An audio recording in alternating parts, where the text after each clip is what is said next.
South Africa is considered an origin, a transit, destination, and internal domestic country in terms, and this is in terms of everything, but the biggest portion is of child trafficking.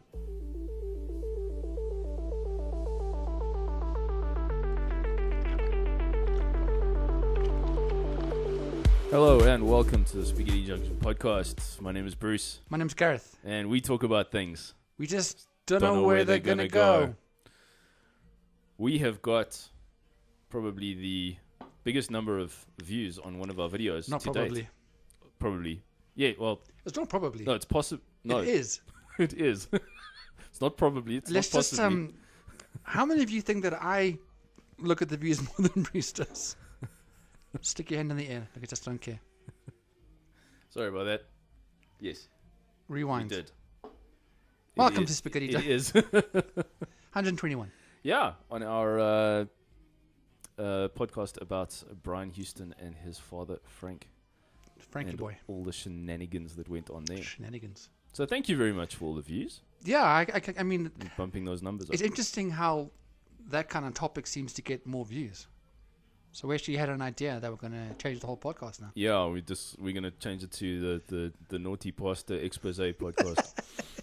It's like a pasta takedown. Every episode. Bam, bam. And if there's not, you know, if there isn't anything there, we'll make it happen. Yeah, we'll make it up. We'll make it. I mean, cheapest. Sure it's happening somewhere. And we will go mainstream media on this, and we'll just make stuff up. Absolutely, like they always do. So yeah, and you know what? It also made me feel that maybe this is just me being nice to us, but the fact that people are giving our views as something that could actually hold some truth. Yeah, they're actually giving time to our truth-seeking abilities. Yeah, well, thank you. Thank you. Yeah, keep it up. Thank you. Not me. Thank you. Thank you. So Gareth has. What did I do? Just hold on. Okay, sorry. Yes, carry on. What have I done? Garrett's getting a new car and getting a new engine in his car. A bit more than that. Oh, he's getting a rocket strapped to the back of it. Pretty much. Yes. And sees that you just, you know those racing seatbelts. Yeah. You know, which like move 5-point armor. 5-point. That's what that you have to wear a 5-point in that car. You got to do it. I hope the brakes are going to be decent. Oh, dear Lord, I hope you check my brakes. Yes. Yeah, so I was I mean, I've been mentioning it once in a while in a podcast and stuff, but I've actually becoming a petrol head in the sense of I'm trying to just like add to my car that I've been told it probably will not get your money back because it's not an investment. It's an investment for me. It's an investment in fun. Thank you, Bruce. and living your life a quarter mile at a time. Yeah, so you were saying that you'd be Vin Diesel, but I don't know how I would be the car. It's weird. No, man, what I said. Okay, all right, to bring everybody up to speed. What, how did we say this? You said it. Well, we could... Yeah, because I've just made an investment in what do you do? in the gymming side of things, and I got myself a bodyweight training frame. It's called a Power Tower. Power Tower. Yeah, Power Tower, and it just enables you to do a whole lot of bodyweight training. And Gareth said I must do the exercises for both of us, and then you'll drive the car. And I said the two of us can be Vin Diesel. Gareth can drive like him, and I can look like him. Fair enough. And we've both got the shaved head thing anyway. Exactly, so it'll pass. It'll pass. I actually watched Fast 9 again the other day. It's pretty good. Yeah, it's a good one. There's an app which I used, if you remember, where they put my face onto Vin Diesel yes. in Fast and Furious. You gotta do that once you get the car back, dude. You gotta do that again. That'd be awesome. Yeah, and that was cool. Yeah, so my car, I kind of I didn't need a new engine, but there's an oil leak and it could be bad, and I just made it really bad in my head. So I had to get a new engine. Just justify. I have to. Justify the hell out of that. Yeah, it took me a while, let me tell you, but I made it. Yeah, so I'm getting I have a 1.3 right now. In the smallest Golf possible. Now, this little Golf is going to run on a 2-liter fuel injection. Well, like I said, Pocket rocket. Gareth Mobile go vroom. Big time. Big time, vroom, vroom. It's a pocket rocket. Yeah, so I did spend a bit of that, but I'm paying it. Yeah, I can pay, get it back. Yeah, whatever. That's fine. Don't overthink it. And then some really cool racing seats as well. Nice. Because obviously my car seats are so bad that I have to get new seats. Ask me how I know. How do you know, Bruce? How do you know? Well, basically, when you hit the brakes the other night, I kind of slid forward and almost hit the windscreen. You should have worn a seatbelt. Yeah, no, I was. That's the problem. I was connected to the seat, and the seat wasn't connected to anything. What the hell? Gareth pulls off, and I find myself lying on my back on the.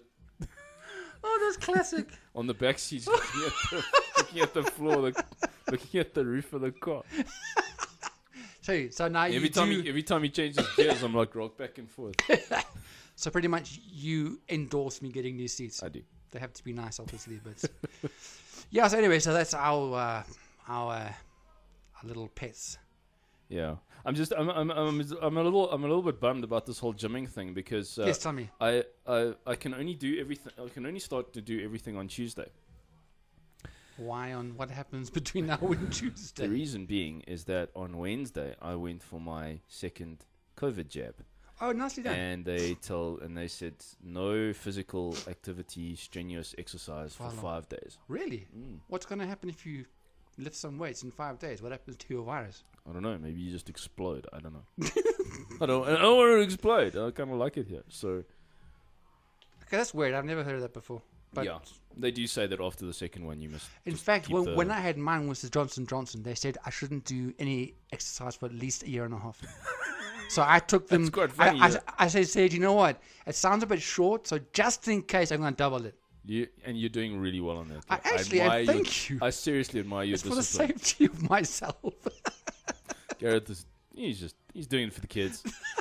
And for fellow humanity, just exactly. I don't want to pass on any so I'm doing it for 3 years. You know what? That justification is right up there with justifying your new engine.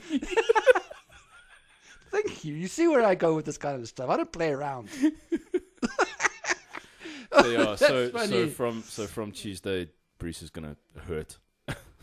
It's gonna hurt. It's gonna be. Are you gonna work out every day with it? I'm gonna alternate. I'm gonna start with the body weight stuff, and then the next day do the running and the core and the legs, and then sort of alternate and give myself that 48-hour period of rest in between. I got you. But yeah, try and do as much every day consistently as I can. Your pain is my freaking joy. Oh, jeez. Thanks, bro. I like people in pain. As long as it's not me. Yeah, you like to watch video, like stuff that Jackass, I can't wait for it. Yeah, you love watching. Well, I can, but I getting can't hurt. because I know I'm not gonna watch. Then I'll rewind it and watch it properly. I don't mind it.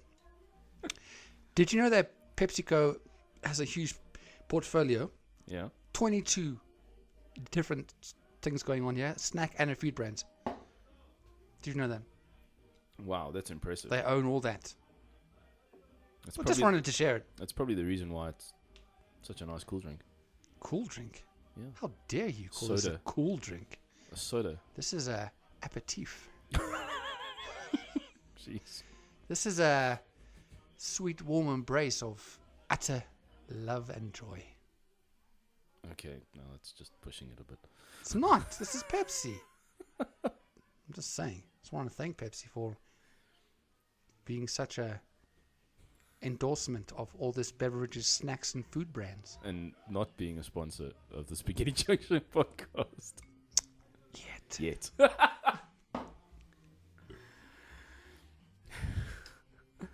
So, on a slightly more serious note.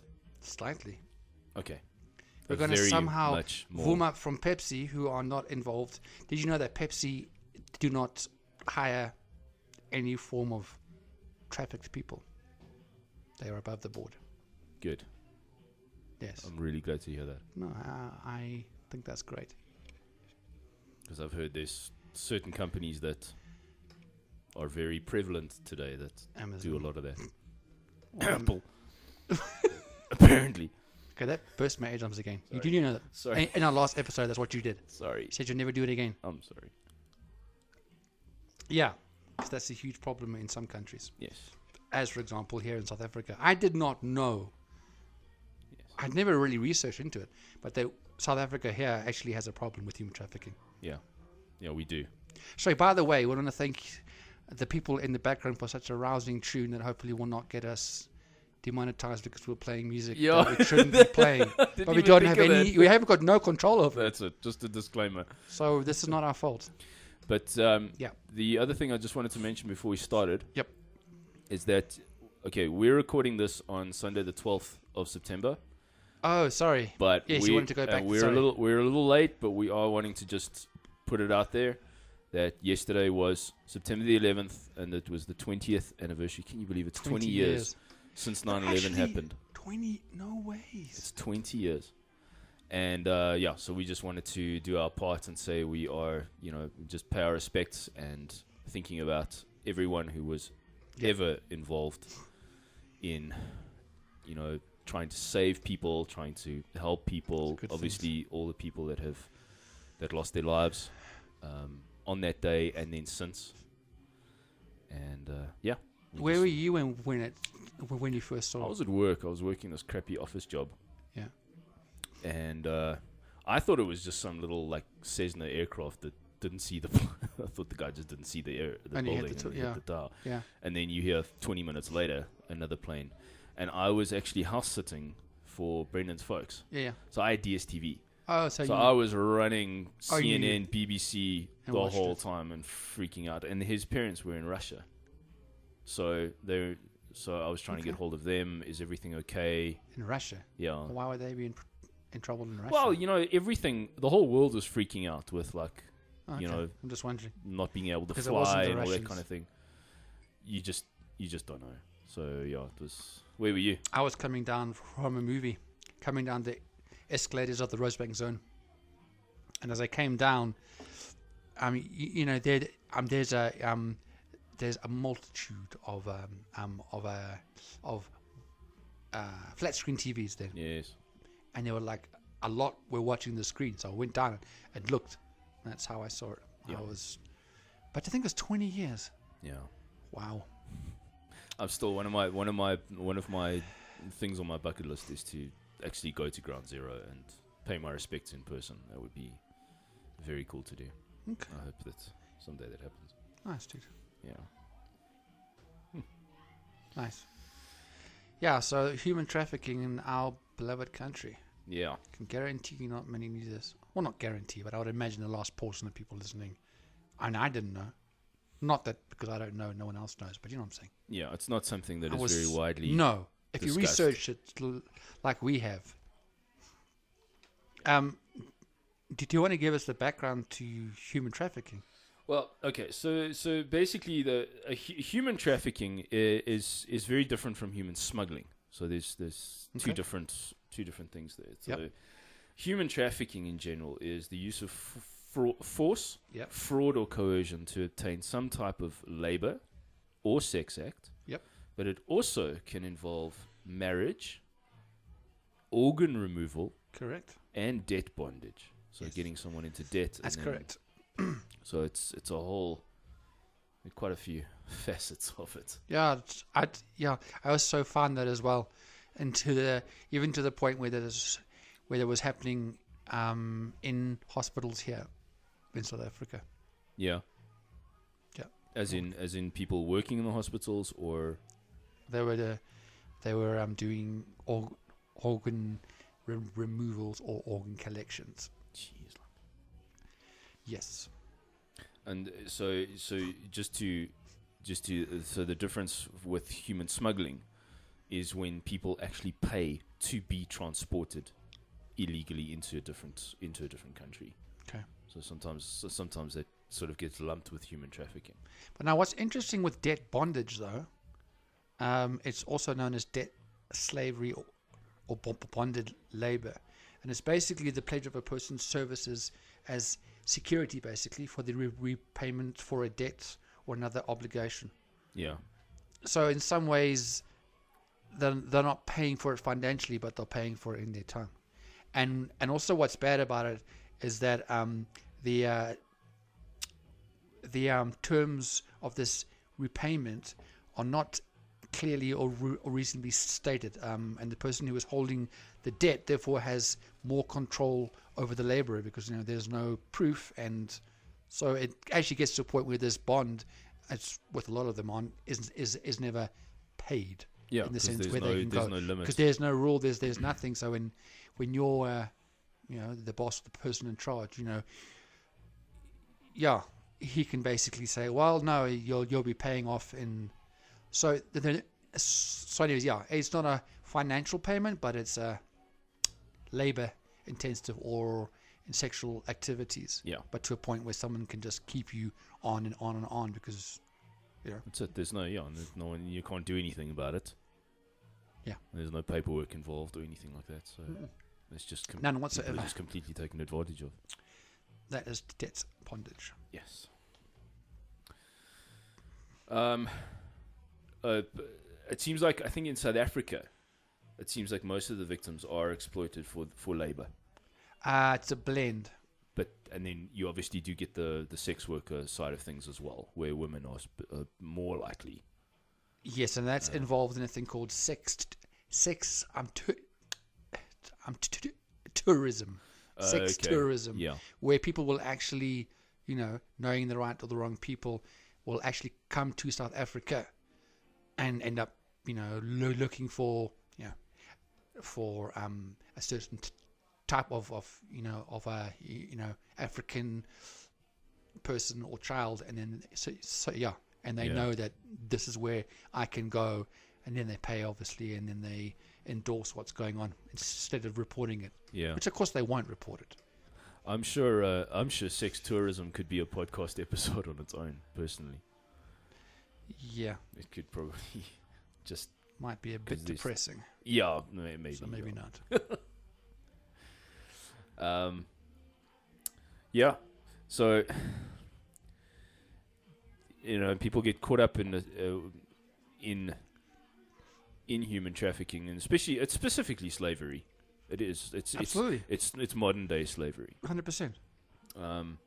They're either trying to escape poverty, and they want to improve their lives, and they want to provide for their families, and they're so desperate that they'll let themselves get caught up, or they'll get swindled by whatever, some advert on Facebook or something like that, offering all these different opportunities, and then when they get there, sorry for you, rude awakening.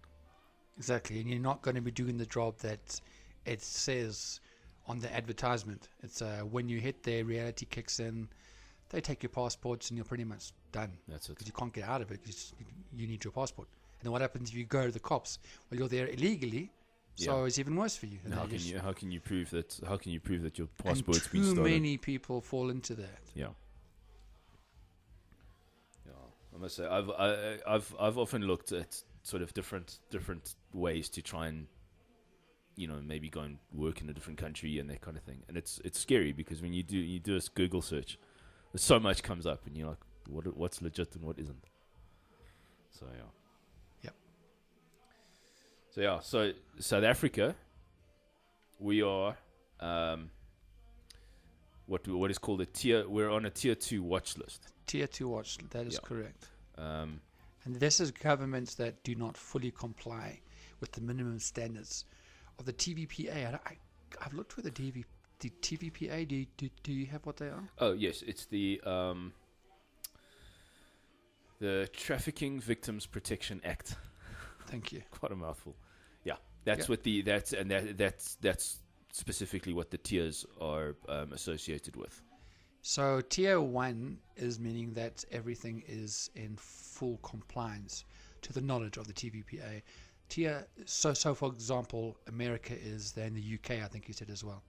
Yeah, and quite a few of the first world. I mean, there's more, obviously. First world countries. But so in South Africa, we are tier 2, which basically means that that our government does not fully comply with the minimum standards, but are trying to make significant efforts to bring themselves into compliance with the standards. And interesting enough, the absolute number of victims of severe forms of trafficking is very significant, or is significantly. I can't do this part. Significant or significantly increasing. Right. So basically, it is pretty much saying that a tier 2 definitely has a problem with it. Yeah. So this is so we've been put on the tier 2 watch list because of that increasing number. Correct. It's like you're still making an effort, but we also can't provide a lot of evidence of what efforts are actually being made. Yes. So it's like I think the country can say we're doing it, but if we can't really have like tangible proof, then it's like, no, okay, we're going to keep an eye on South Africa and just check that they're doing stuff. But that's very scary. So this is from the state.gov website, which is the South African governmental state. Excuse me. So this is a little bit of insight from the governmental side as to like how does the TVPA actually know that things are getting addressed. So this is it. The government of South Africa does not fully meet the minimum standards for the elimination of trafficking, but it says it is making significant efforts to do so. These efforts include continuing to prosecute and convict traffickers, sentencing convicted traffickers to substantial terms of imprisonment, and continuing a few investigation into officials allegedly complicit in trafficking. In addition, the government passed and has begun implementing, including training officials on standing operation procedures, the SOPs, for referring trafficking victims to care. That's a few of the things that they look. I mean, there's a lot more. This is a few pages, but what they're trying to say is that they have things in place. Yeah. So, and then just to sort of reiterate, within these tiers, there are 3 tiers. Correct. And the 3rd tier is where a country just doesn't meet any of the standards, and they are making no effort. Yep. And there is a long list of countries on that list as well. Correct. So basically, when it comes to South Africa, one of our big industries is obviously mining. Okay. And we have a lot of illegal mining. And that's a big thing with a lot of the human trafficking. So it's obviously, like I said earlier, for labor. Yeah. So they'll come in and they'll put them into mining, put them in really dangerous situations.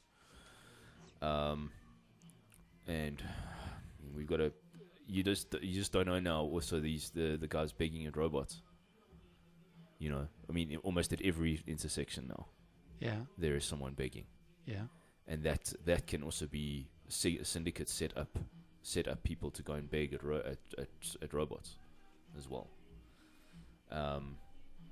Street vending, some of these street vendors that you see can also. I remember the whole begging thing. It's not as big now as it used to be. But do you remember how there was always someone walking around leading someone who was blind? Yes. That apparently, and a lot of the people actually weren't blind. Yeah. I mean, otherwise they would have been hit by my car.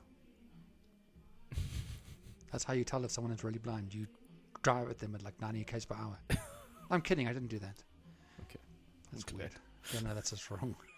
But my point being that a lot of the guys actually weren't blind. Yeah, but syndicates would also, set these people up with maybe a legitimately blind person, and then they have to go and beg at robots. Okay. One person leading them, just because of the whole sympathy thing.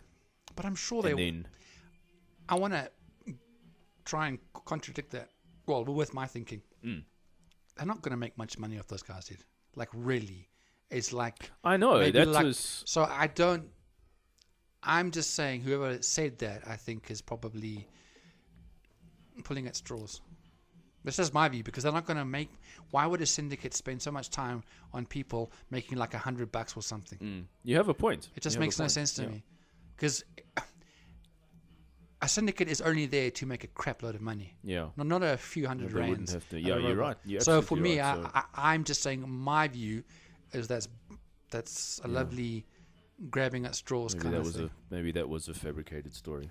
Look, it may very well be true from what, but I'm just saying, I just think that it just doesn't make any sense to me.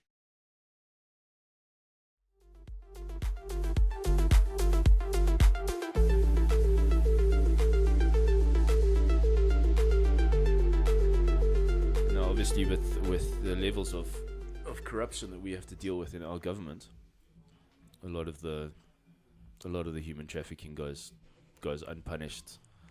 Money passes hands. Officials, especially border control officials, all of that. Yeah. The Kruger National Park is a major route for human trafficking. Really? Yeah, from Mozambique. The guys will come in over the Mozambique border. Okay. And, Kruger National Park's right there. And they'll bring people in that way. And that place is attacked by lions, I'm sure. It's so, yeah, I mean, can you imagine the risk? In fact, there have been many stories about illegals, going across it and getting killed. Oh yeah, absolutely. So you got the added problem of just illegal immigrants. Yeah. I remember once when my parents and I were in the Kruger Park, and we were looking at animals and stuff, and suddenly out of the grass, just right in front of us, two guys just jumped up and started bolting away from us, just through the bush. We were like, okay, what just happened? Yeah, and we think, they probably came over from Mozambique. So, yeah, in tying in, with the government officials and who else is involved. This is interesting. I didn't really realize this. There are along with everything else going on, there are organized criminal groups, which makes sense, and these include Nigerians, Chinese and Eastern European syndicates, local gangs, and obviously the individual policemen that facilitate trafficking into and within South Africa. So it's not just, it's a far wider thing happening than we realize. Yeah, it's not just a few South Africans involved. Yes, there is definitely money passing hands, and some form of governmental, they won't say it, but there are definitely people in law, in an official capacity that are allowing these things to come through. Yeah. But there's actual organized groups happening, crime groups, and it's not just South Africans doing it. There's a market for it. Yeah. And where you can make money from it, there you will plant your roots down, and that's just not South African people only. It's just an example, including, it says, Nigerian. This I'm getting from Wikipedia. Nigerian, Chinese, and Eastern Europeans. Yeah, and they reckon that South Africa is also I think it's a transit country for human trafficking as well. So people get brought through South Africa to go on to other places, like maybe brought into South Africa from other African countries and then sent on to other parts of the world, or I'm going on that. It says that South African victims are usually taken to Ireland, the United States, and the Middle East as domestic servants, and the victims from several different countries such as Thailand, the Philippines, China, and Russia are trafficked into South Africa, so not through.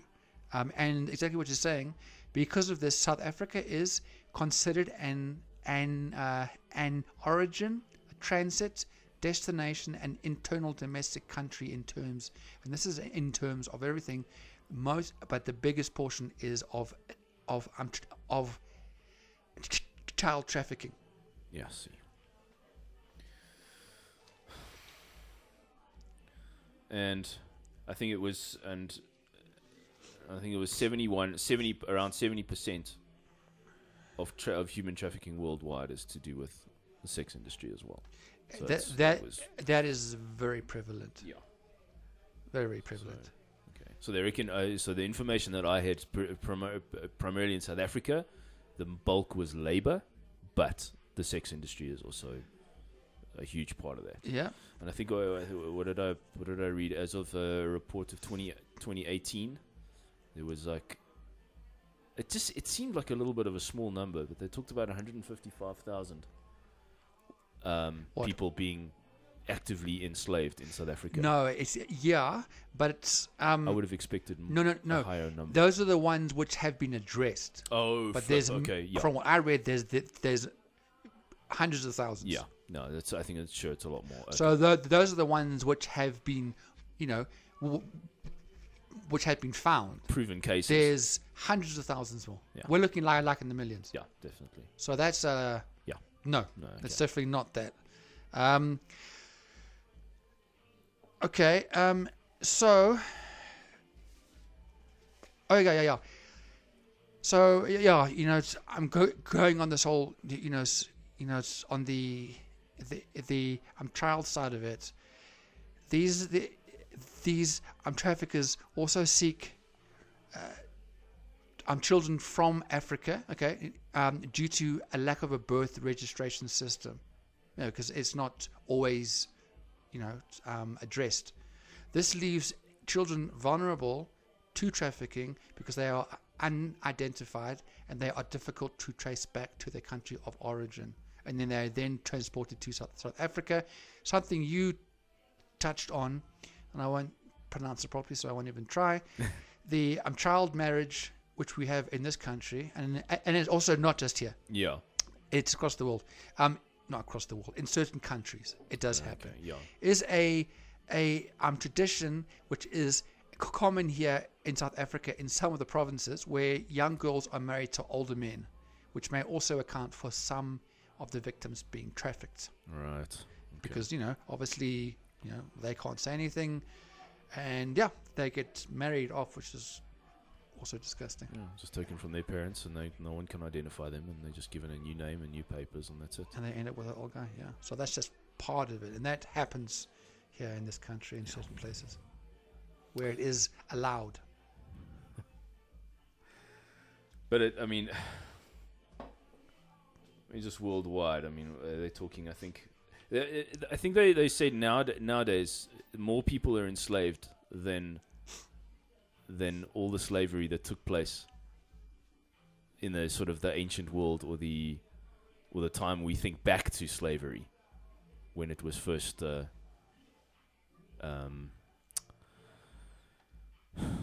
when it was first sort of instigated, or when we had slavery in America and all that kind of thing. Yeah. Apparently nowadays there's more people involved in it than ever before. So, I think one of the reasons is because of I don't know. My thoughts is because there's so much social media out there. There's so much. It's very easy, to really, advertise and fool people. Yeah. Via the web, and I think that there's a lot. It's more accessible, in the sense of people getting. It's a different type of slavery. It's not it's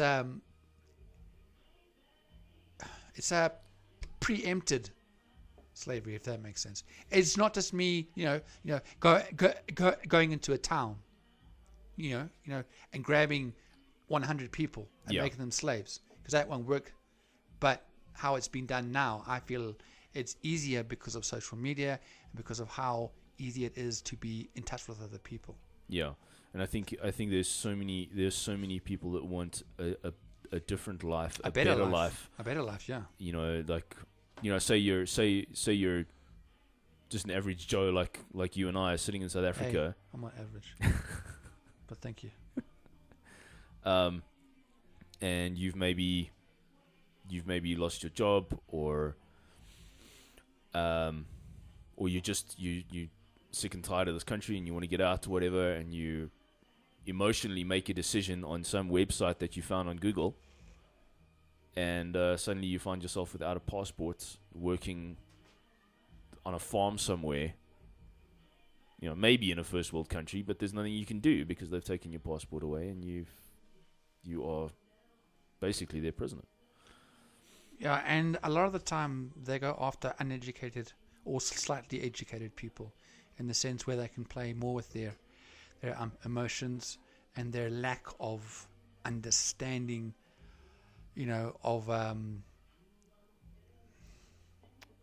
forget where I was going to go with this, but it's basically people, who will not, like think too far ahead, as in, like how scams work. Yeah. It all sounds so good. Yeah. And if you're gullible, Yeah. then you'll fall into the trap like, this is really, really good. Not, this sounds too good to be true. Well, it probably is. No, it just sounds, and they play exactly, I feel in many ways they are like a scam artist. Yeah. Because they know how to scam people. They know how to draw in people and make them feel like, oh, this is exactly what I want to do. Yeah. Like, how am I so lucky?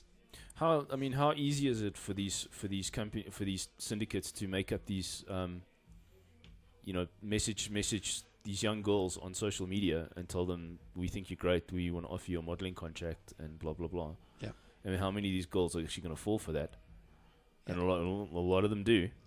Yeah, for sure. And this is happening here deep in South Africa, and I was reading that it happens a lot in Cape Town and Johannesburg. yeah, It's that's two major hubs basically. Yeah. I'm not And surprised. there was one hospital in Durban that pleaded. So Durban is here in South Africa. That pleaded. Okay, and this is like only one of many that pleaded guilty to 109 counts of illegal organ transplants, wherein Brazilian and Romanian victims were compensated as little as $6,000 for organs, which the worth was between 100,000 and 120,000. This is in dollars. Jesus. And and obviously, it's a violation of the South African Human Tissue Act of 1983 that protects minors from being used for organ transplant and the sales of organs for profits. And South Africa actually is a prominent place for organ harvesting because the exchange rate between South African currency and United dollar allows recipients a maximum payout. Yeah, I see. And additionally, South Africa has only 2% of the population on the organ transplant registry. Wow. So you see, it's quite deep. And many qualified doctors willing to perform the transplant for, obviously, For a kickback. money. Yes. Yeah. Right here. In sunny South Africa. Do you have anything to tie us up with? I don't really. That's fine. Let's see. We don't have to. I'm just saying we can bring this We can boat bring it to the home. harbour. The plane to the airport. Pick your analogy. Exactly. Yeah, cool. It was an interesting discussion. I must It say. was just the tip of the iceberg. Like, seriously, like that. This isn't even. Yeah, like so many of our 10%. discussions. But I mean, exactly. I mean, Yeah. this is just the start of what's happening in South Africa. And I would challenge people to, to like take some time. It's a very short thing, just to go online, and like see if we are telling the truth. Yeah. Just type in child trafficking South Africa and you'll see myriads of stuff. There's stuff that we have researched, and that we have found is definitely the beginning, and we would challenge you guys to, to actually look into it more and realize what's going on. And I guess the bigger thing out of that is just maybe this is for me or for somebody else, like how can we help? I know it sounds bizarre, like how do I go against organized crimes? Well, I mean organized criminal groups and stuff. Yeah. Well, that's not for us, but I know. Sorry, this is a little side thing. There's a friend of mine who goes to a certain church in Rosebank, and they actually have a department. I guess you can call it a department within the church that goes specifically to help with stopping human trafficking. They have one or two people who are trained in various languages and in what they do to go into the airport, and they can see certain people who they can actually see are people who are being, brought into the country. As in, basically they have learned how to see if that person can be involved in the human trafficking. So so the actual person, who has flown from a certain country, right? And there are one or two countries that are very well known to be bringing in people from those countries, right? And then they are actually so the people who are involved, at the airport, and they are known as well by the airport management and the police, so they're known there, right? And they can basically, bring in, one or two or three or 5 or 10 people who they can tell are on their way to, as soon as they leave the airport, they are going to be trafficked. Wow. And they actually bring them in to a room, and they talk to them, and then they work out what's going on, which is also why they can speak in various languages. And they can work out tells, That's exactly. Sorry, that's what I'm trying to say. So if there's an adult male with 2 young kids, and you could pick up. I'm sure you could pick up, like, okay, or we get close and you realize that, well, there's an adult, 2 adults and 2 kids, and the adults are speaking a different language to the kids, and there's exactly then those are all those little red flags, and many more of that. But exactly, and that I found. So I'm not saying we should all do that. I'm just saying that they're I don't have answers, but I want to go after this and sit down and it's like, well, how can I actually? Maybe this is one way. Of bringing attention, maybe it needs to be a conversation point once in a while. I know it sounds like, hey, let's have a conversation and we'll talk sports and then we'll talk human trafficking. No, but I think we should be more aware of it, and there's nothing wrong talking about other humans who are in a worse place than we are, and what can we do, even the little part, what can we do to help stop this? Even if it's even if it's something as simple as asking a difficult question. Make it a conversation. We're not saying, go across, to an area in South Africa and try and stop it by yourself. No, you're not trained for that. But at least maybe try and make it a conversation. We're not Brian Mills. Who's Brian Mills? Liam Neeson's character in Taken. Oh. No. We don't want to go that far. No. Right. Just to cite my sources, just so that you guys can go and check it out for yourselves. Thank you. Antislavery.org. That's an international website. Yep. That was very interesting. And then knowyourcountry.com. This is a good one because it gives country reports country by country on the human trafficking situations in those countries. So there we go. And then if you do a little bit of search,